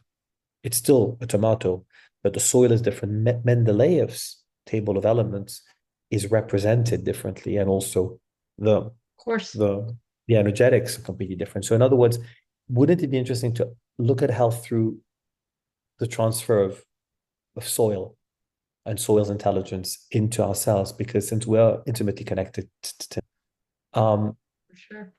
the activation of specific endocrine functions or hormonal functions in the body will be activated or deactivated through not only the food we eat, but where we eat it from. And I often ask myself to what extent globalization, which is very attractive from a sociocultural perspective, to what extent it fails when it comes to health. I mean, we're maybe not meant to be foods to contain a different. What I'm trying to say is it's just very interesting when you look at bodies again and behavior. I take, for example, number Russian people in Switzerland who've married, who've moved for work and come to Switzerland. So they change physically. Their hair, their skin, although the ecology is, objectively speaking, much better than in Russia, but the energetics are very different. And all of a sudden they start losing their hair, their hips change, their hormones change. So they're eating organic foods. And they may be, cooking the same borscht and dishes as in Russia, or maybe not. But what I'm saying is at least they're trying, they're mindful of their diet often, and they completely change. And I wonder to what extent you can really take a person out of his or her soil with cellular memories and expect them to resemble, you see what I mean? In other words, there's a shift that occurs physically I and then think that's psychologically. a really interesting study. And you mentioned that you were pulled constantly to Russia and to Siberia. And I think that that is an ancient pulling that's in your DNA.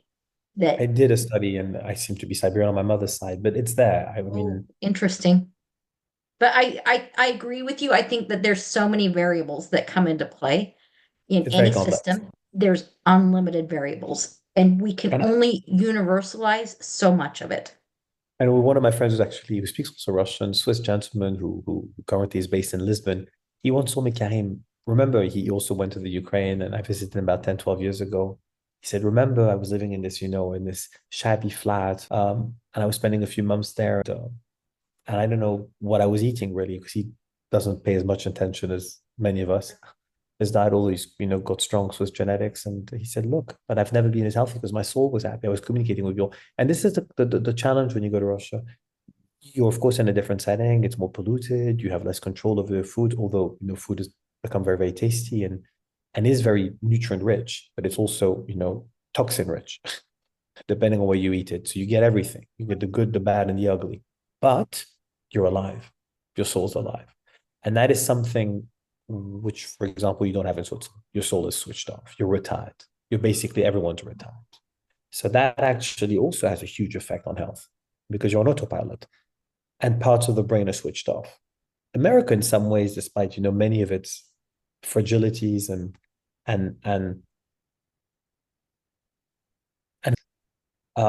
is definitely still a lot of opportunities when I come here, but it's one where you're in survival mode. In many ways, very similar to Russia, without the spirituality. You're in survival mode. It feeds entrepreneurship because your brain is constantly thinking laterally, how do I do this? How do I do that? How do I? And it's tricky. There is airbag. In Europe, you're full of airbags. So you perceive that as security, but it stifles the brain. Do It you creates think that rigidity. way because Europe is home, or do you think that No, way no, because Europe no, is different? no. Europe is different. Europe is not home. Switzerland is safe territory because I know the streets, I know the cafes. I mean, everything is known to, but it's a train station. I go back, I change, I leave. I've never really invested my soul in Geneva. It's very hard to invest one's being in a city that has no identity. Its identity is essentially a train station.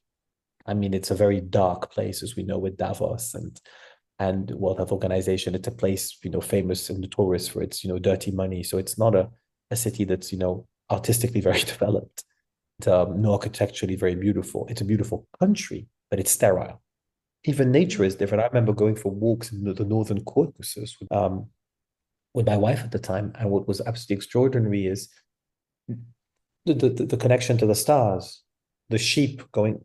It was a very different. The foods I ate, the walks, the air, the water.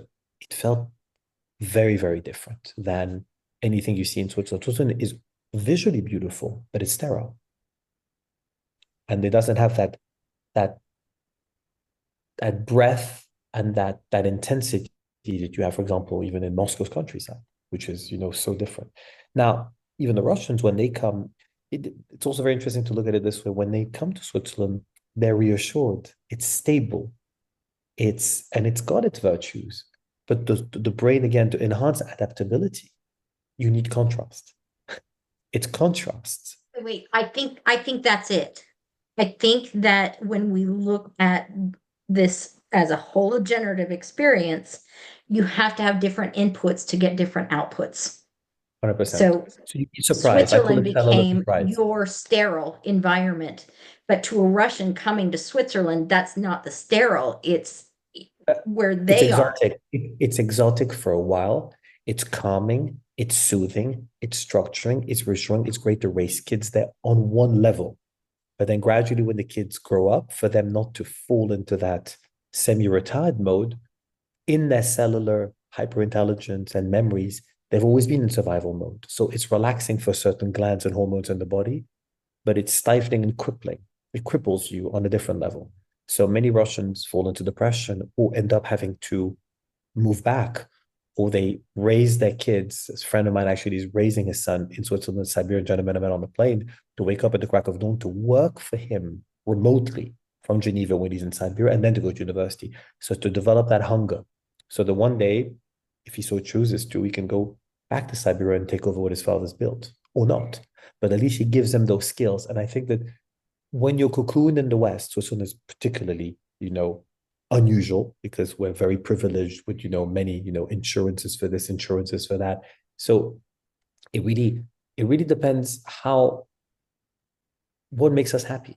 What I've found to make me happy and to challenge me is surprise, cellular surprise, contrast, changes, like in diet. And I think the conclusion I've reached when it comes to food is the same piece of bread, even a sourdough bread, even if objectively I shouldn't be having bread, let's say. If I'm having it in the right context, with the right community, with music, with friends, laughing, the bread will behave differently in the body, and the gliadin or the gluten will not be as harmful versus having steamed broccoli and being healthy. So it's extremely important to look at it in a specific context and how we shift. So contrasts, and I think it's very important to embrace our vices, but to find that middle ground, which is the hardest part because many of us have addictive personalities. But remember, addiction is, of course, fed by trauma, but it's also now accelerated gadgets, different biomes, the holobiome, microbiome, brain biome, heart biome, skin biome that are completely messed up. And what's happening is we're not feeding that internal terrain enough. So what happens is that we get stuck into, searching for dopamine rushes, be it now computers, be it games, be it apps, be it dating sites. And the hardest part is to find that middle. So when I used to prescribe, when I used to accompany my patients, I would prescribe or recommend natural sulfite-free wines or biodynamic wines and send my patients to wine bars and say, have a glass or two. Embrace it. It's part of a lifestyle, which surprised many of them. But those who really, and then of course the question is, how do you go from stop at one or two glasses versus, having a bottle or two? And this is something that I've learned also in Russia. I eat much less in Russia, but food goes much further. So it's not only about chewing well, but it's also about accepting pain, no gain, accepting that you eat and you leave the dinner table or the table while still being hungry, and you accept that that's part of the experience rather than stuffing yourself, rather than eating until explosion, which is very much an American thing. And it's becoming a European thing, which I think is quite regrettable because it defies the entire purpose of life. You need to live with that. And it's because you're out of that comfort zone that you have the oomph, that you have the, and I think it's really, maybe even comfort zone is not the best expression, but it's surprise. It's constantly, when you start becoming comfortable, that's when you need to leave. It needs to be constantly new for the brain also to create new networks, talk about neuroplasticity, but it's also soul plasticity. If that makes any sense. I want you to sit with that concept, and I want you to play it out with some people that you trust and get some feedback for me. On the term hologenerative, okay. I have a close friend here. I'm going to start by asking her. Yeah. Okay. So like as you go through your patients, just ask them what that means to them. Okay. I will. And take notes or record it or do something so that we have a record of it. I'll do that on how patients reacted. So your mission then is to shift the perspective of medicine from treating an ill body to supporting a well body. A body that thrives. With society, everyone has some form of this here. Don't and we're much stronger than in Europe in terms of it's exponential. So I'm thinking, why not tackle it through the angle of sleep, music, martial, mitochondria? I mean, I really think I have some peptides, neuropeptides. People are starting to talk about it. Yeah, I'm in. You could help me build that? Okay. Yeah. And so we run two recordings in parallel, this conversation, this journey into oneness together, describing hologenerative health, and also an ADHD podcast. Look how easy it flows out of you. Yeah. My sleep doctor in Geneva told me something very interesting. She said, I warmly support you with the ADHD, but she recommended including hypertension to expand it beyond ADHD or ADD. And it's very interesting because you've got all these different classifications, bipolarity, ADD, borderline, but there's also the notion people with hypertension. I don't know if that's the actual word. There's two sides of it.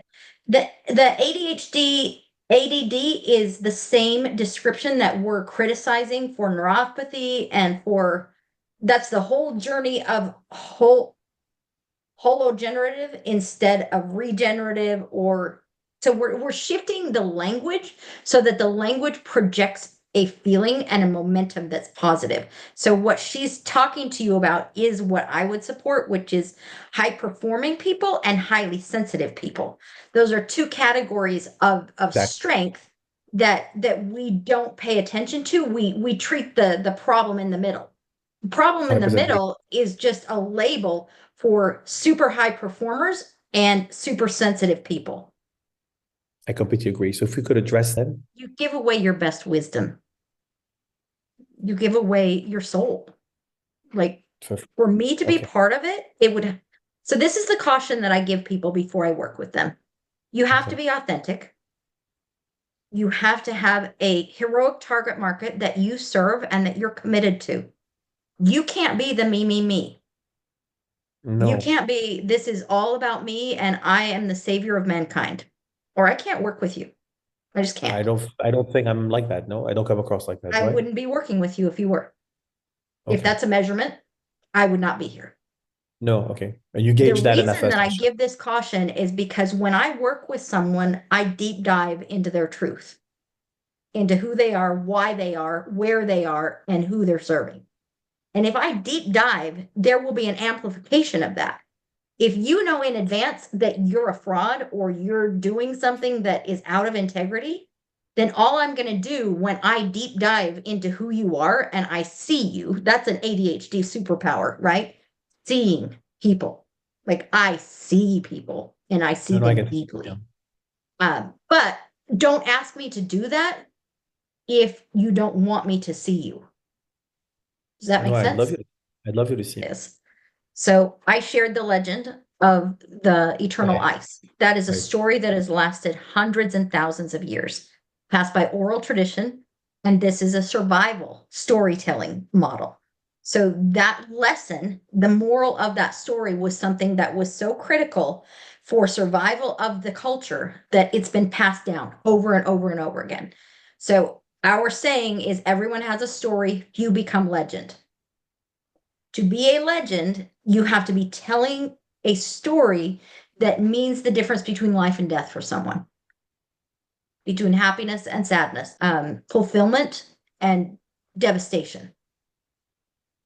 I So understand. So when we you can you're address questions that answer those internal struggles, now we're building content that matters. Content is just content. Let's build legends. So they all okay. follow seven. I'm going to teach this to you, and you're never going to forget it. You ready?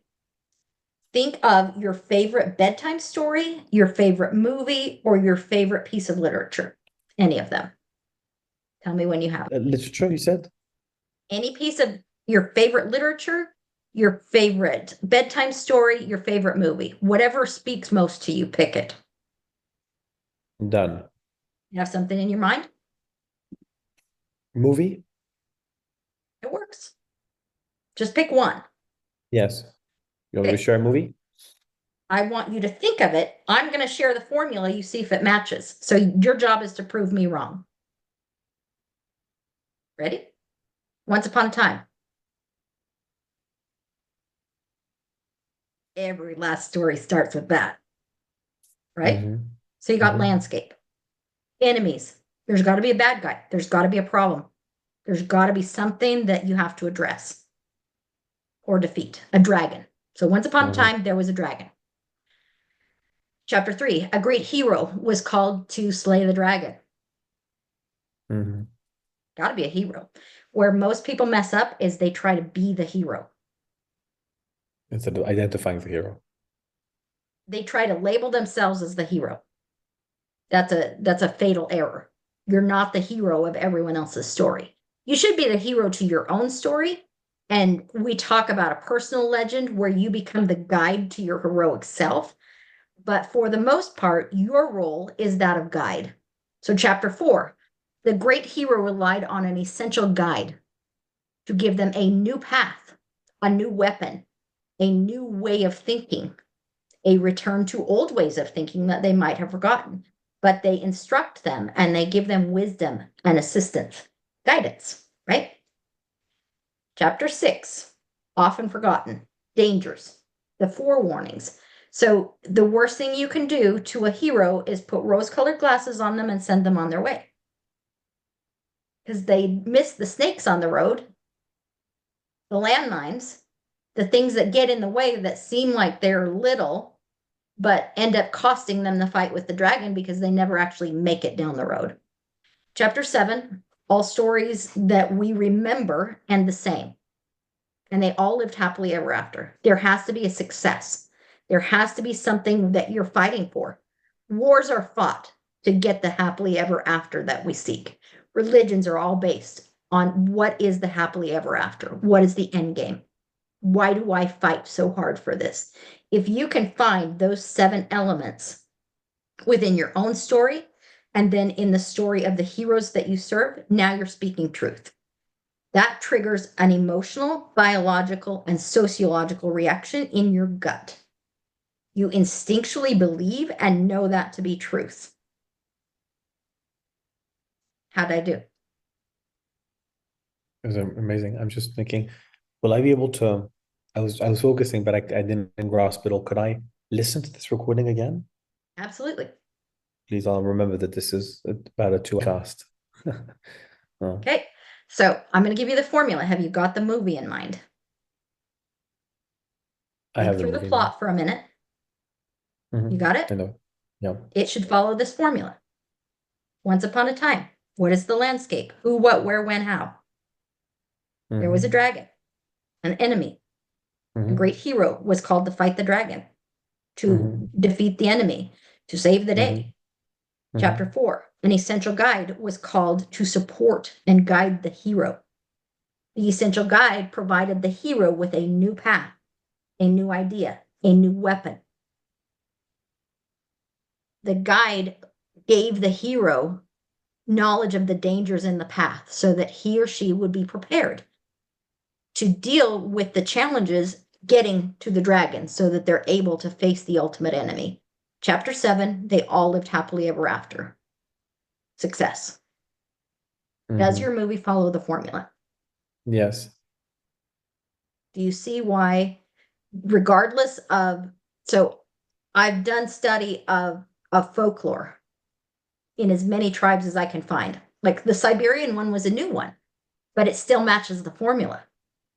I learned that lesson. I learned that legend this morning on a Thank whim. you. Yeah, it's powerful, right? It's very And powerful. And it can matches the I, formula. the 7 points, can I read about it? Do you have that somewhere so I can just go back and think for the podcast? So I have to think for the Yeah, podcast that way. I have 7 books about it. Okay, but that I can read. How Well, about I I can send you a book? with pleasure. Yeah. And if you go to our YouTube channel, you can watch it in action. Legends. So in other words, all that we're doing right now could also be the backstory for a book. Every book that is a bestseller, every book that is memorable, every book Goes that through is this. used Goes through as this. the guidance follows this formula. And what you've done as a copywriter often is start this way and then maybe take and encapsulate and write a short story or no, no, a book Yeah. would be different. The We legend could. can be told in 30 or 60 seconds as effectively as it can in a whole book. So once you master the formula,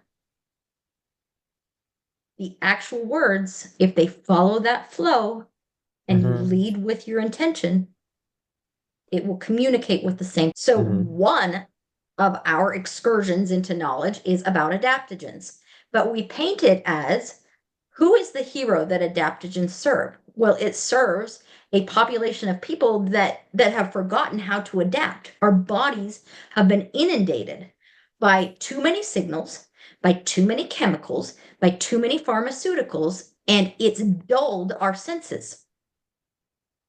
Can you feel the legend format in that? Yes. Those are the enemies, right? So the hero are the humans that have in their body and their cellular structure a memory in the DNA of how to adapt. How do we reawaken that memory and introduce adaptogens that are not going to symptomatically treat, but rather empower the body to treat itself? Allostasis. Uh-huh. Mhm. Wow. Now Hmm. you're speaking in legends format. When you address it in the legends format and you create a path to heroicism for your target market and for the people that you serve, now you are their very best ally in So it means anything they want to do. every conversation we'll have after. If you like the idea of being this whisperer, I like the term whisper a lot. I think that we could maybe use, But I want you to process it. although I like whisper a lot because I think whispering from one culture to the next is really, The legend I wrote was the legend of the whisperer. that's funny. We would have that.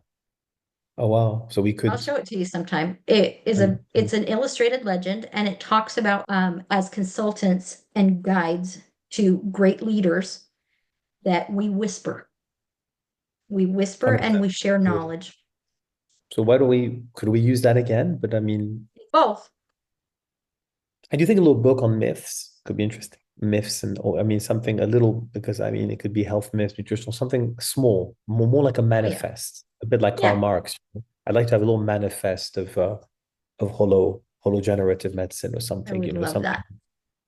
Yeah, I think we should. a holographic brain. Um, what is Gosh, I know this. It's What fun. is Marx's book? Karl Marx, the Communist Manifesto? Yes, yes. I've always I thought think we about this need a manifest. hologenerative manifesto. I agree with you. Why don't we do that? Something. There are few instances of a better mass communication without the use of technology than Marx's manifesto. Just It's a good idea. You like that? oh, It came to me. I'm obsessed. Yes. If you're going to hold on to a Russian culture and a Russian background, of course, use that kind of thing. I think so I love because it. you could feed them and they're very interested, and you can feed the communities in America that are interested in, let's call it for a second, regenerative medicine, because that's what it is. I mean, America's divided now, but those who are interested in, you know, who have a Right, different stance on the so-called vaccine are all aligned with Russia. I'm right. not talking about politically, I'm saying health-wise. Sure. So we're going to steal all of that interest and traffic. Everything that we do will have a hashtag or an SEO tag of regenerative, but we're going to fight against it and say this is a misnomer. This is inaccurate and it actually does more harm than good. What if we embrace the idea of hologenerative and it I think it's a great becomes one. what? I think it's a beautiful. Ooh, it's scientific. So when we look at practitioners that are, so I shared with you the highly performing label and the highly sensitive label. You're both. The highly sensitive is what so many have falsely labeled as the woo-woo zone, as I'm being fed by spirits. Well, maybe not, but you certainly are being fed a lot of information from someone's voice, from someone's face, from their posture. Every single 100%. element is a point of analysis that your logical brain isn't conscious that you're measuring. So if we look at the neuroscience, the study of the brain, we know that Yeah. there's three levels, right? Your conscious brain is not the one that you're relying on. You're relying on the sub and the Reptilian. unconscious. Yeah. Reptilian. So when you do that, you rely on your gut, your instinct. So your Mhm. instincts have been honed to recognize patterns of health and patterns of disease. Fair? Fair. So it's a matter of, do you trust your instinct? Do you trust your gut? Or do you dictate that only your conscious brain has I control don't. over medical? Okay. The invention of the wheel is one of the greatest technological innovations in all of history, right? So the legend is the hub of your wheel. The wheel is your mission. Out from the wheel come lots of spoke. A relationship with a voice analytics app or tool Got or it. scientist, whatever it But is, it's a but spoke. my ability for mapping people, I like this word mapping, That is a reading, hub. mapping, that is a You teach people how to tune in. That's a frequency. That's not a you thing. That's a human thing that you just happen to yes. be super sensitive to. Yes, I don't know how to teach that yet, but I can I say, do. look, if the shoulders are like that, if the jaw is like I that, do. that's what you do. Okay. So we could I maybe do. there, It's about defining it. It's about finding how to replicate it and how to explain and teach it. That's my because zone that of would be genius. that's my biggest USP, I think. My ability. Now, how do I guess that someone's got a handicapped brother or the date of You birth? don't That I guess. You don't guess. That's the answer. It's not a guess. you sense it. How do I know it? How do I look at someone 2 years ago you lost your husband, no, in an accident or Wait, something? you're thinking of this as a one-way conversation. Any interaction is a dialogue. If you look at the Marshall McLuhan's model of communication, there has to be a sender and there has to be a receiver. Otherwise, communication does not exist. Fair? So Fair. if that's the model and you're the physician and this is the patient, there has to be two-way communication. Their body, their soul, their mind is feeding you information. That you're sensitive Yes. to it may or may not be unique to you. I'm going to tell you you're not the only one. You're not the No, only one by a long shot. of But course not. that individual has sometimes Connected, trauma will trusted you. scream at you, right? So if someone is traumatized, that trauma screams out from their system. It screams out in illness, it screams out in their facial dimensions, it screams out in their posture. There's so many ways that trauma will scream. Just because That's somebody beautiful. doesn't hear the scream doesn't mean the scream didn't happen. You hear the scream, you acknowledge the scream, and you try to alleviate some of the pain. That's not woo Mhm. woo. No, no, but the question is, I wish I knew how to, maybe we'll find out together how to teach it. Thank you so much. Brilliant. Thank you. Wonderful. And you Yeah, and you're inspired to work with me. You feel that you can make something out of me. I mean, of my creativity. Would that it's a message that I'm willing to amplify. It's a thank you. message that I think serves the same target market that I have and But does you so have in a but you way feel that's that there's authentic. the potential in me of turning this creativity or the whatever I've done one-on-one. Exactly, that will be my strength through communicating with people who, okay. And the manifest, we could be the next step together, and then we can win from this all together. Okay, great. I'm so happy. I'm so happy I met you. First of all, on the human level, then But really. take notes because your brain works like mine. Well, sort of. I mean, we're all different, but my brain will like rapid fire stuff. So I document it. I document, and then I go back and analyze. So don't interrupt that flow of inspiration by trying to weigh it out in all of your different paths. That's not how ADHD works. The power, the superpower is getting a hyper focus. So my prediction is you're going to get super hyper focused on what we talked about.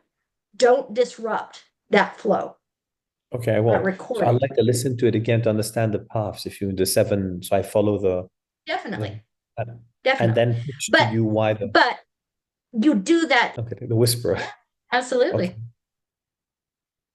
thank you so much, Kim. So yeah, Really. it's got to be authentic. So as you but take notes, take voice notes, do something that will capture. Otherwise, that first spurt of brilliance gets lost.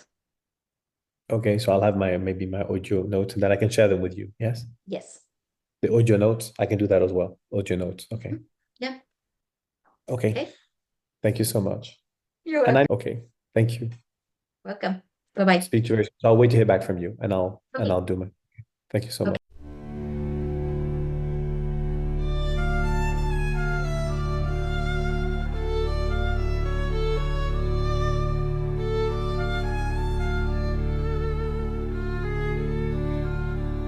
These are the voices rising through time. Truth in the rhythm, fire in the line. From silence to signal, from echo to flame. Legends don't whisper, they rise with a name. Voices of legends. This is the upcast. Voices of legends. This is the upcast.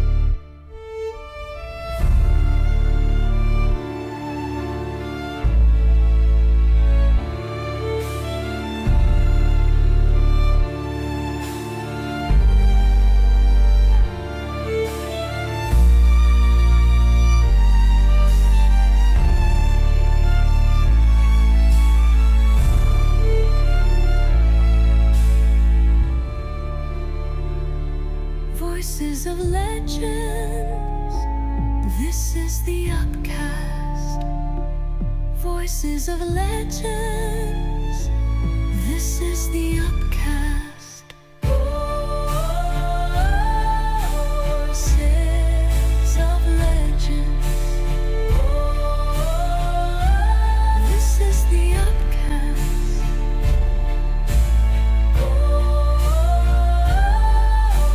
Voices of legends.